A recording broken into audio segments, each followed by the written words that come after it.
aren't you?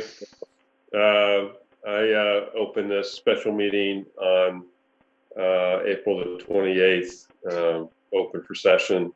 The topic is drainage issues, and we have guest speakers from the Franklin County Engineer's Office. This is both a zoning and a road issue, but Andy, you brought this issue to the forefront early on, and once again, so why don't you start and outline it? Okay.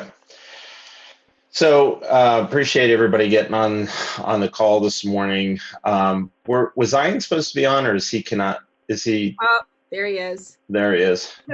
Hi, Ian. I thought we'll wait to get Ian on there.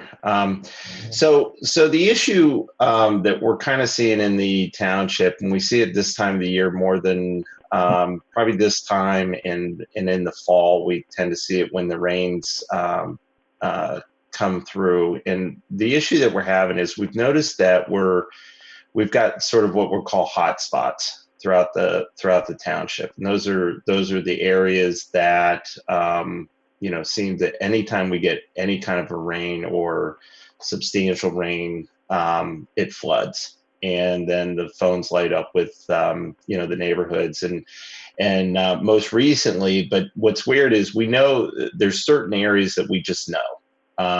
We've taken steps to do it, but then all of a sudden you get areas that, like I had a talk with a gentleman earlier last week, and he told me that his backyard floods, and then I said, well, send me some pictures, and it's coming up to his house. So we're starting to see this like a little more than what we typically see. And so a lot of us were talking about just, how do we get on top of this? And really what it is we're a 50-year-old community. We've taken our steps of replacing curbs and asphalt and all those things that tend to go bad after 50 years. But the one thing that we haven't done is really look at our infrastructure that you can't see. And so I was talking to Chad and I was talking to Ian about, and I understand that the county's currently over the next several years going to be videotaping and looking at that kind of thing. But there are some areas that we really probably need to look at to see if we have any crushed pipes, clogs, anything like that that are adding to this issue that we have. So that's sort of the reason for the call today, is to see what we can do near term to get on top of this and at least develop a game plan. Yeah, and Jim, let me just add to that. I mean, Andy's point was that we need to get a baseline about the condition where we are. And I know that you and I had talked about this and the willingness for the Franklin County engineer to be involved in such a project. I know that with everything that's going on, and especially with maybe perhaps the lack of revenue from the gas tax and everything, the engineer's office can't necessarily take on the total financial burden of this. We just kind of need to understand the scope of such a project would involve as far as time commitment, financial commitment, a good timeline. Could we do this in chunks? Like when Andy does the repavement projects with Ian, could we do this in chunks and identify areas that are we have the most prevalent issues? So it's a whole gamut, but we wanted to get the conversation started just to understand what we're really facing. Okay.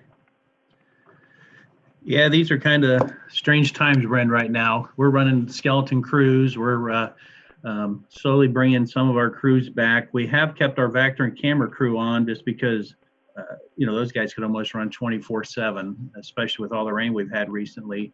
We, when Chet, when you and I spoke earlier, you're talking about inventorying all of your subsurface drainage and evaluating it, and at the same time making sure that it is all mapped out. And that's to me, that the engineer's office probably can make a commitment to knock that out right away. We could probably stage it over, maybe like a 3-year period.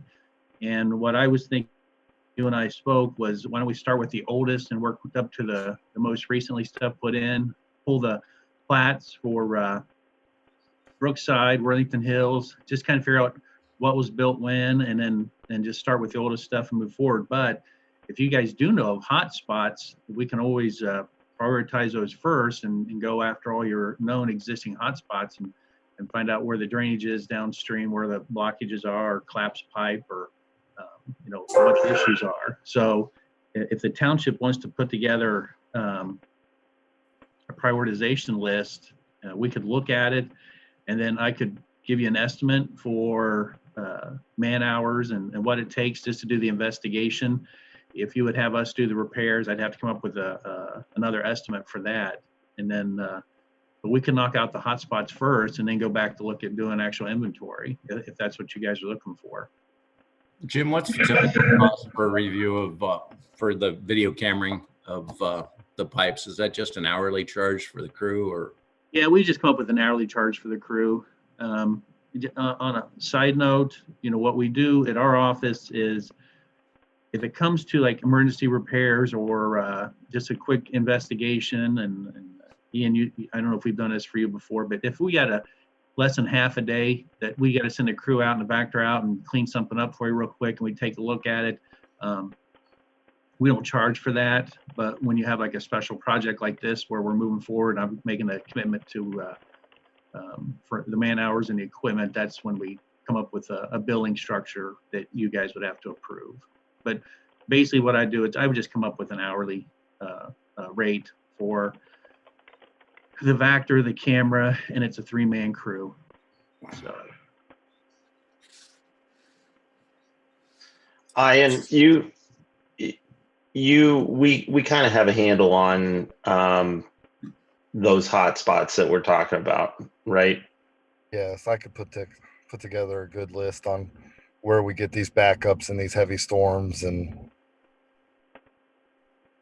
yeah, Jim, I like that idea of like, so let's start with those areas that we know that are the problematic, and then develop a game plan on those, because obviously if we can get those solved or figured out, that'll at least solve the immediate, and then moving on. But yeah, I like your strategy of start with the with the problematic areas, then go to the oldest, and then continue on that. I think that's something that we could easily put together for you guys in the crews, and then figure out a cost estimate to do all this.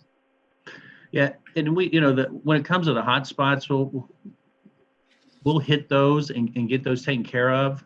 When it comes to doing the inventory, we'll be fitting that in, so it'll be kind of piecemeal. Right. It just we're still going to have our emergency repairs where I'm going to need the Vector crew, but it's one of those things that we're going to track the time, and we'll send you an itemized report when we're done with everything. Okay. And then those videos that you guys take, I mean, those are something that we can put in our archives and keep and refer back to. Yep. We just bought a new camera last year, and the main reason we bought it, we had to get a software update, and we couldn't get this thing wasn't being supported. So like I said, we bought the new camera. It's working really well. What we do is we can actually put text on the video, like when we're doing the inventory. If there's like a lateral that's coming in, we can actually mark where the lateral is, and you'll see it on the video with the word lateral. If we run into tree roots or where it's collapsed, we'll inventory all that, and then we can get all that stuff to you. But you'll have it for archive. Okay, awesome. Jim, typically how much pipe can they do in a day? If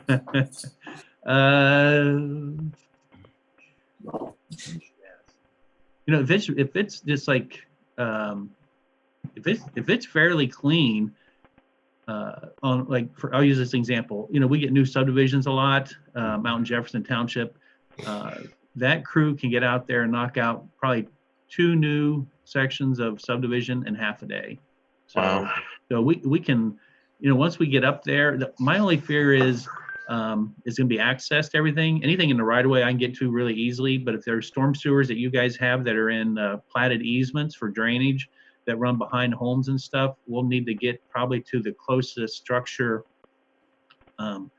hopefully where it's tying into your roadway drainage, and then camera that direction. But I don't know how much you guys officially are responsible for that's in private easement. Do you maintain a lot in private easement or not? There's not a lot. Okay. So yeah, that was my only fear. You know, a lot of the newer subdivisions where the drainage goes behind the homes, it's the HOA's responsibility to take care of it, but they're also paying taxes on it, and then we can kind of maintain it. But anything that's been built in the last 20 years, we've made sure that it's accessible for maintenance. But I don't know about, you know, Worthington Hills or Brookside, if you guys had drainage that was running along the back, you know, or in between parcels that you had to maintain. So, but if it's on the road right away, we should be able to get that without any problem. And how's that work? We do have a few like catch basins that do run back behind the houses out to the roads. Mhm. How's that work? Is that We would try to do it from the road. I hate going upstream, but we can't go upstream or downstream. You know, we can, you know, as long as it's not, you know, in pretty bad shape and the camera can't get through. But this new camera we've got, it's got, I think, 5 different sets of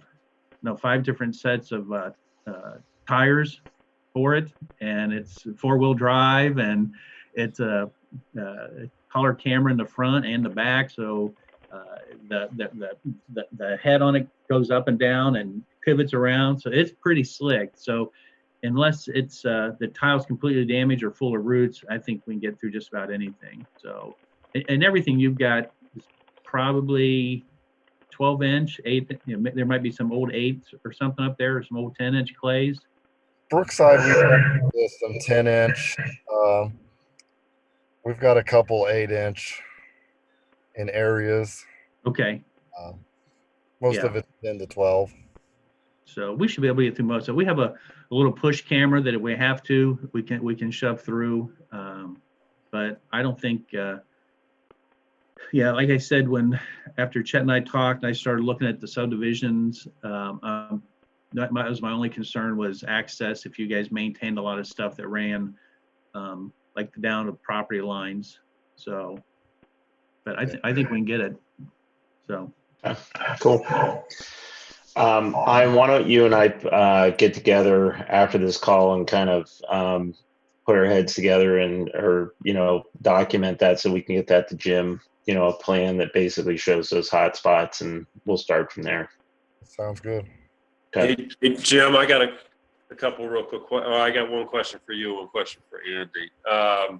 So what does the county engineer's office need from the township in regards to, once we get your estimate, do you need us to do a resolution? Is that so what Cornell likes to see, or what? Yeah, we would ask for you guys to do a resolution. I would need a copy of the resolution or the minutes from the meeting, and then something on letterhead that's authorizing us to move forward. And then I'd like to get, you know what, it would probably be better to would you guys want to do this in 2 phases or one? Would you want to do one where you're just doing the hot spots, and we're going to go out there and just get those taken care of, and then do a separate one that's a program for inventorying of your own facilities? That's my recommendation. Yeah, I think that's the route we'd want to go. Okay, so for the first one, we'll jump on that one once you guys give me the list. But yeah, just send me. I'll get you an estimate for cost of the Vector crew per hour, and then you guys send me the list of the jobs you want to do. Copy of the minutes. It shows you guys authorizing us to go out and investigate existing drainage issues, and then I'll need something for the separate program for inventorying of your storm sewers, so we can do it that way. Okay. I don't know how many miles you have, but my guess is, and I don't know how much you guys really want to spend on this, but I'll be honest, I would think this could take, you know, 2 or 3 years if you guys are okay with that. Like I said, we'll my suggestion is start with the oldest stuff, move forward to the stuff that is less likely to need repaired. And by having both those different resolutions, anytime there's a hot spot, we're kind of covered in the future. If you guys come up with another hot spot that comes up, we can jump on it for you pretty quickly too. So, Yeah, Leo's coming up next week to look at a couple areas for me. so, Okay, yeah. so Andy, I have a dumb question. I know maybe Ian, you and I talked about this.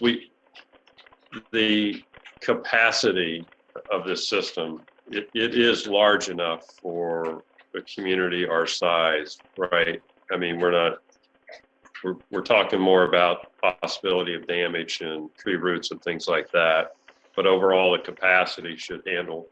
Yeah, I mean, we're gonna have to look at, I mean, stormwater, like I was telling you, stormwater regs back when this community was built were a whole lot different than they are today. It's just how we've evolved. So the question is, once we get in, we find out what we got, and we can kind of look at it. But that would probably be a different thing. I mean, if we go into an area hotspot and we know we're getting back up, and we know that there's no crushed pipe, there's no tree roots, there's nothing that's causing that backup, then you got to look at capacity and say why is that backing up and not running. And a lot of it has to do with rainfall. I mean, if we're getting 3 inches of rain in a short amount of time, that has a lot to do with it. It's not capacity, it's just how much it can take in. So I guess we'll cross that bridge. Let's find out what we got first, below the surface, and then we can take the next step. Good plan. Fritz Crozier will probably kill me for saying this, but because he's in charge of engineering. But once we get the hotspots inventoried and we see the size of the pipe, as your engineer, this is why I said that Fritz will kill me. His design group, they could figure out from the topos what the surface area is that's going into that pipe and tell you if it's sized correctly or not. So he could look at the acreage that's supposed to go in there. Do 5-year and 100-year storm calculations and tell you what the capacity of the pipe is and if it's sized correctly.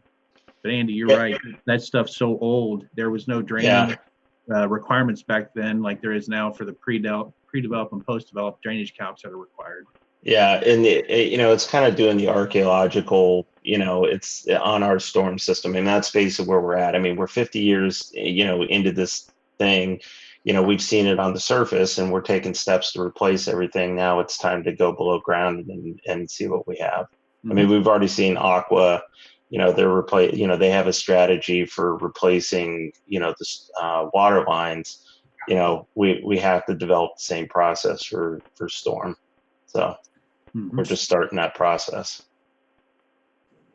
So Jim, I have a question. So far as this can just be a simple motion by the board. You don't need one of the longer drawn out formal resolutions. Is that correct?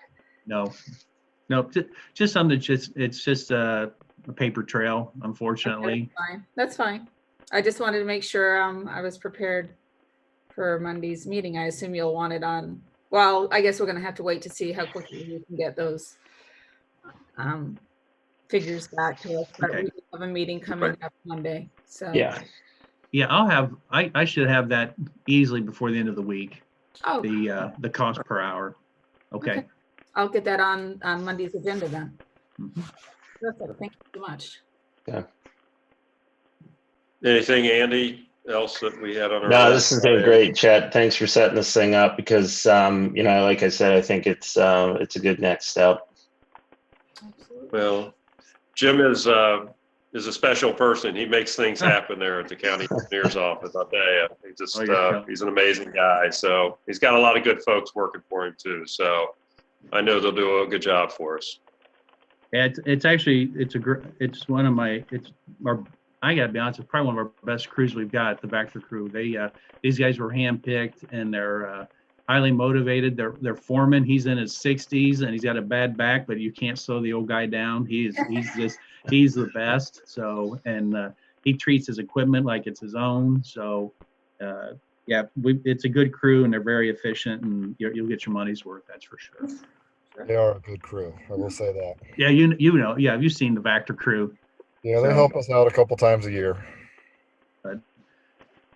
Okay. Awesome. Thank you, everybody. So before my dog starts barking, do I have a motion to adjourn? I'll make that motion. Second vote? Yes. Yes. Thanks, everyone. Have a great day. Thanks. Thank you. Bye.